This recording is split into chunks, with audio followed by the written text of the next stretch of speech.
آپ مالک آپ کیسے دیکھ رہے ہیں اس وقت جو پی ٹی آئی کے حوالے سے جو کہہ رہے ہیں، رانا صاحب کہہ رہے ہیں، اس کے علاوہ بھی جو broader P M L N کی اس وقت تھرسٹ ہے؟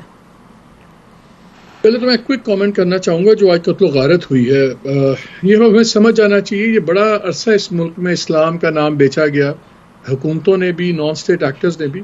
یہ پاکستان کو افغانستان پہ بڑے فیصلے کرنے ہوں گے ٹریڈ سے متعلق. جو لوگ یہاں پہ ہیں، ابھی آپ نے دیکھا ایک پالیسی بن رہی ہے 1.1 ملین انلیگل کو واپس بھیجنے کی. ہماری بہت شکایتیں ہو رہی ہیں اسٹیٹ لیول پہ. تو میرا خیال ہے یہ ریاکشن اب ہمیں نظر آئے گا اور بھی تیزی آئے گی. تو اس میں سے اسلام چھوڑ دیجئے، جو رسول پاک کی یوم ولادت پہ یہ کرے وہ مسلمان تو کہیں سے بھی نہیں ہو سکتے، وہ تو انسان بھی نہیں ہو سکتے. But that is a different debate. جو ابھی آپ یہ دوسری بات کر رہے ہیں، دیکھیں جو کل جو آیا ہے وہ گیلپ سروے بھی، وہ بھی بڑا انٹرسٹنگ ہے. اس میں 2-3 چیزیں بڑی کانٹراڈکٹری بھی ہیں اور کلیئر بھی ہیں. ایک چیز تو کلیئرٹی کے ساتھ ہے کہ پنجاب اور کے پی میں بھی، پنجاب میں اور کے پی کی دونوں جگہ مسلم لیگ 2nd نمبر پہ ہے.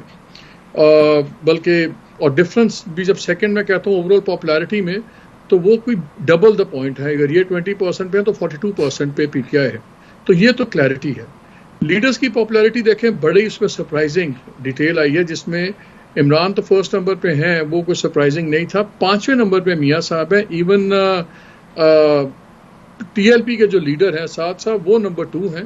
3rd میں شاید پرویز الہی صاحب ہیں، اور تو اور شاہ محمود قریشی میاں صاحب سے اوپر ہیں. اچھا، لیڈرز کی جہاں تک ہے، جب ووٹرز کی بات ہوتی ہے تو ووٹ نہیں ڈالنے ٹی ایل پی کو، وہ 4% ہیں. اس میں P M L N 2nd نمبر پہ ہے. تو ایک چیز بڑی کلیئر ہے کہ پی ایم ایل این کی اگر کوئی تھریٹ ہے تو وہ پی ٹی آئی ہے. نواز شریف صاحب کی اگر کوئی تھریٹ ہے تو وہ عمران خان ہے. یہ ہیں 2 کلیئر جو اس وقت ڈیٹا بھی ثابت کر رہا ہے. اب یہ ہو نہیں سکتا کہ اگر آپ کو اسٹیبلشمنٹ کی سپورٹ چاہیے عمران خان کو ہٹانے کے لیے، تو پھر اسی سانس میں آپ اسٹیبلشمنٹ کو چیلنج کریں. یہ ہو نہیں سکتا، بیکاز کوئٹ پرو کو ہوتا ہے. میرا خیال ہے کہ میاں صاحب کو شاید پہلے یہ یقین تو تھا کہ P M L N indispensable ہے فیوچر پاور پلان کے اندر، بالکل ٹھیک ہے. لیکن شاید پی ایم ایل این کا انڈسپینسیبل ہونا اور نواز شریف کا انڈسپینسیبل ہونا یہ 2 مختلف چیزیں ہیں.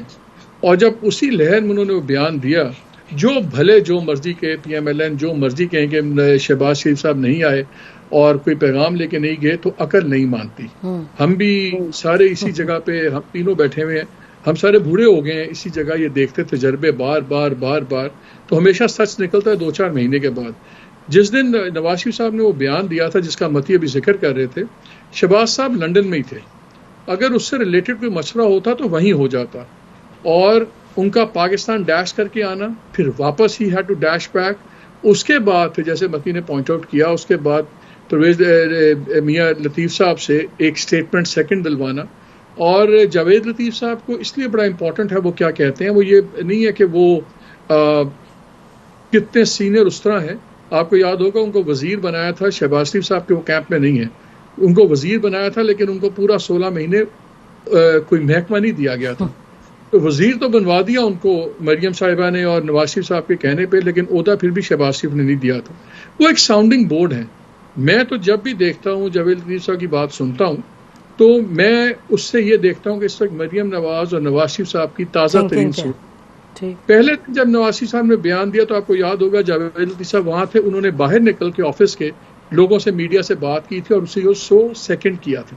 اب جب بیانیہ بدلا تو تب بھی جاوید لطیف صاحب سے دوسری بات کروائی گئی، جس کو پھر ایکو کیا فارمر انٹیریئر منسٹر نے، زبیر نے، باقی لوگوں نے، کہ جی بالکل 9 مئی، یعنی کہ کوئٹ پرو کو یہ ہے کہ ہم وہ بات چھوڑ دیتے ہیں، لیکن آپ کو انشور کرنا ہوگا کہ عمران خان اینڈ پارٹی یہ کسی قیمت پہ الیکشن میں فعال طور پہ نہیں آ سکتے. آئی تھنک یہ نیا کوئٹ پرو کو ہوا ہے سیٹ.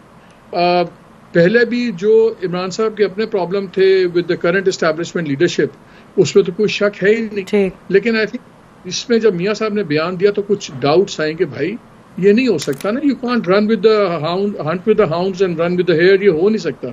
سو آئی تھنک وہ اب بیانیہ بدل گیا ہے، کوئٹ پرو کو آیا ہے. اور اس لیے آئی ایم ناٹ سرپرائز. دیکھیے میاں صاحب کا ہمیشہ سے اسٹانس رہا ہے یہی کہ یہ ہونا چاہیے، لیکن آج تک میاں صاحب has not walk the talk جس کو آپ کہتے ہیں. وہ ہمیشہ بیانیہ تو ہوتا ہے، لیکن جب پریکٹیکل ورک میں بات آتی ہے تو بدل دیا جاتا ہے. یہی باجوہ صاحب میں تمام نقائص تھے، پھر انہی کے ایکسٹینشن میں ان کا کی رول تھا، ایکسٹینشن دلوا دی. پھر رانا ثناء اللہ صاحب نے ایک پروگرام میں کہا وہ ہم نے اس لیے کیا تھا کیونکہ ہمیں پتا تھا کہ وہ پھر ہٹا دیے جائیں گے. اسٹریٹجی تھی. تو بھائی اگر آپ کی بگیسٹ پولیٹیکل پارٹی اسٹیبلشمنٹ کی مدد کے بغیر نہیں ہٹ سکتی راستے سے، یا کم از کم ڈس فنکشنل نہیں ہو سکتی، اسی سانس میں آپ اس اسٹیبلشمنٹ کو کیسے چیلنج کر سکتے ہیں؟ اور یہ سب کو پتا ہے نسیم کہ، اور اسٹیبلشمنٹ کو پتا ہے کہ آج کی اسٹیبلشمنٹ کل کی سابقہ ایڈمنسٹریشن اسٹیبلشمنٹ ہوگی، تو وہ تو یہاں پریسیڈنٹ نہیں سیٹ ہونے والا. سو آئی تھنک یہ صرف باتیں ہیں، اور مجھے اس بیانیہ was more like I think of the calf اور واٹ ایور، لیکن یا شاید ڈیلیبریٹلی ہو کہ ہم اس کے بدلے کوئڈ پرو کو میں انشور کر لیں کہ کہیں نرمی نہ آ جائے ٹورڈز عمران اور ٹورڈز پی ٹی آئی. میرا خیال انہوں نے سیل کیا ہے کہ جو ایکسٹریم کانفرنٹریشن ہے عمران خان کی اور اسٹیبلشمنٹ کی، اس کو کم نہ ہونے دیا، کم نہ ہونے دیں. ٹھیک، ہم چلتے ہیں پی ٹی آئی کے جو اسپوکس پرسن ہیں ان کے پاس اس وقت. شعیب صاحب، بات یہ ہے کہ معاملہ ایسا ہی دکھائی دے رہا ہے کہ پی ٹی آئی کے خلاف ایک اتحاد، جیسے بھی مالک نے بڑی تفصیل میں ایکسپلین کیا کہ وہ اتحاد کو پختہ کرنے کی ضرورت ہے. تو how does P T I see this? P T I کو کوئی گنجائش نظر آتی ہے کسی طرف سے کہ اس میں کوئی ان کے لیے راستہ نکلے آگے کا؟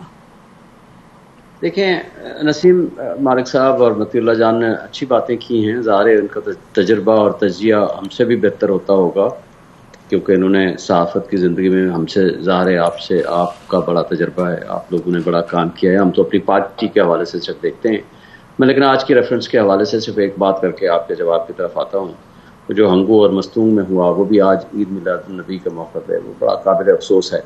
اور ساتھ میں ایک یاد بھی دلانا چاہتا ہوں اپنی ایجنسیز کو جن کا یہ کام ہے، تو تھوڑی سی فرصت اس طرف بھی دے دیں، کیونکہ یہ ملک کی بقا کا سوال ہے.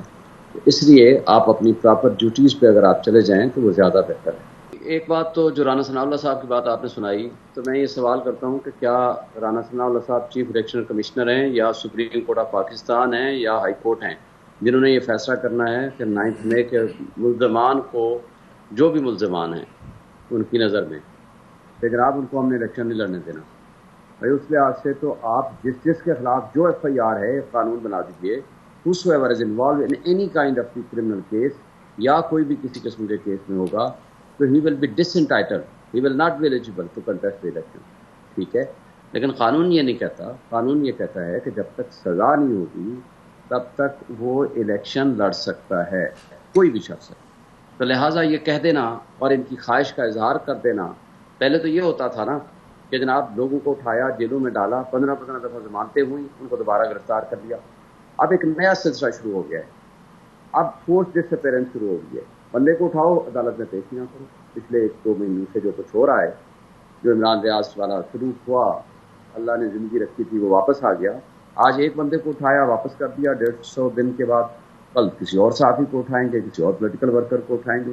آج صداقت عباسی کو اٹھایا ہوا ہے، عثمان ڈار کو اٹھایا ہوا ہے. فروخ حبیب کو ابھی تک عدالت میں پیش نہیں کیا. اس کے بھائیوں کو، رشتہ داروں کو 2 دن بعد پیش کر دیا گا جن کو اٹھایا تھا گوادر پولیس نے. لیکن فروخ حبیب ابھی تک لاپتہ ہے. آج کی ڈان کی رپورٹ ہے کہ جناب وہ گرفتار ہو گیا ہے. یہ جان اچکزئی کی اسٹیٹمنٹ تھی، لیکن اگر ہے تو اس کو عدالت میں پیش کیا جائے. کسی کے خلاف کوئی مقدمہ ہے تو قانون کے مطابق اس کو چلایا جائے، عدالتوں کے احترام کیا جائے اور عدالتیں جو بھی فیصلہ کریں